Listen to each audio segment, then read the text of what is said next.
تازہ ترین ویڈیوز کے لیے چینل کو سبسکرائب کر کے بیل آئیکن اور آل نوٹیفیکیشن پر کلک کریں تاکہ آپ کو ملے ہر خبر سب سے پہلے۔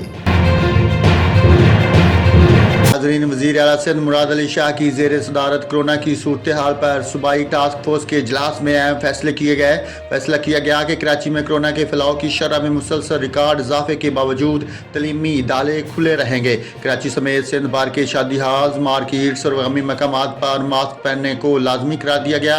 اجلاس میں فیصلہ کیا گیا کہ جو سرکاری افسر ماسک نہیں پہنے گا اس کو جرمانہ کیا جائے گا۔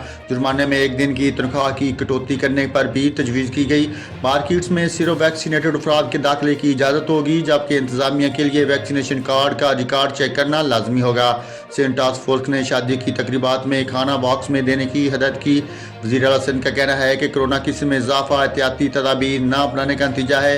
عوام تعاون کریں گے تو کورونا کی موجودہ لہر پر بھی کنٹرول ہو جائے گا۔